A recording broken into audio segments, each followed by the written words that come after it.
Karthigai Deepam season 2 serial நடிகர் யூசப்க்கு ரீசெண்டா பெண் குழந்தை பிறந்திருந்தாங்க. இந்நிலையில யூசப் ஃபெரோஸ்கான் தன்னுடைய மனைவி ஏகவழி டெலிவரி வீடியோவை ஷேர் பண்ணியிருக்காரு. சின்ன திரை சீரியல் மூலமா மக்கள் மத்தியில தனக்குன்னு ஒரு இடத்தை பிடிச்சிருக்கவர் தான் யூசப் ஃபெரோஸ்கான். இவர் Sun TV, Vijay TV, Zee தமிழ்னு பல சேனல்களை ஒளிபரப்பான சீரியல் நடிச்சிருக்காரு. இவர் பெரும்பாலும் வில்லன் கேரக்டர்ல தான் நடிச்சிருக்காரு. இப்போ இவர் ஜி தமிழ்ல ஒளிபரப்பாகிட்டு வர கார்த்திகை தீபம் 2 சீரியல்ல முனியாண்டி என்ற கேரக்டர்ல வில்லனா நடிச்சிருக்காரு. இந்த சீரியல் மூலமா இவருக்கு நல்ல வரவேற்பு கிடைச்சிருக்கு. அது மட்டும் இல்லாம இந்த சீரியலும் விறுவிறுப்பா போயிட்டு இருக்கு.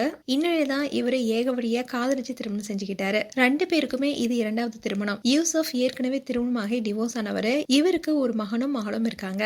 அதே மாதிரி ஏகவல்லியும் திருமணமாகி கணவரை இழந்தவங்க. இவங்களுக்கும் ஒரு மகன் இருக்காரு. அது மட்டும் இல்லாம ஏகவல்லி வேற யாரும் இல்ல, யாரடி நீ மோகினி சீரியல்ல பேயா வந்த யமுனாவுடைய தங்கை தான். அண்ட் ஏகவல்லியும் நிறைய சீரியல்ல குணச்சித்திர கேரக்டர்ல நடிச்சிருக்காங்க. அதோட வெப் சீரிஸ்லயும் நடிச்சிட்டு வந்தாங்க. இந்நிலையில்தான் யூசப் அண்ட் ஏகவல்லி 2 பேரும் 2022ல திருமணம் செஞ்சுக்கிட்டாங்க. அண்ட் ரீசெண்டா கூட ஏகவல்லிக்கு வளைகாப்பு நடந்திருந்தது. இதுல பல செலிபிரிட்டிஸ் கலந்துகிட்டு அவங்களுக்கு வாழ்த்து தெரிவிச்சிட்டு வந்தாங்க. இப்படி இருந்த நிலையில தான் சீரியல் நடிகர் ஃபெரோஸும் ஏகவல்லியும் தங்களுக்கு பெண் குழந்தை பிறந்திருப்பதா இன்ஸ்டாகிராம் பேஜ்ல ரீசெண்டா ஷேர் பண்ணியிருந்தாங்க. இந்நிலையில ஏகவல்லி அவங்களுடைய டெலிவரி வீடியோவை ஷேர் பண்ணியிருக்காரு ஃபெரோஸ்கான்.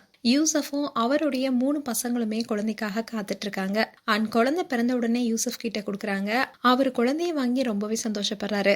அண்ட் குழந்தை காதல ஏதோ சொல்றாரு. அதோட ஏகவல்லிய ரொம்பவே கேரிங்கா பாத்துக்கிறாரு. இப்போ இந்த வீடியோ தான் சோஷியல் மீடியால வைரல் ஆயிட்டு வருது. மேலும் ஏகவல்லி அண்ட் ஃபெரோஸ்கான் குறித்து உங்களுடைய கருத்துக்களை கமெண்ட் செக்ஷன்ல சொல்லுங்க. இது போன்ற வீடியோஸை பார்க்க நியூஸ் தமிழ் கிளிட்ஸ் சேனலை சப்ஸ்கிரைப் பண்ணுங்க. மறக்காம நோட்டிபிகேஷன் பட்டனை கிளிக் பண்ணுங்க.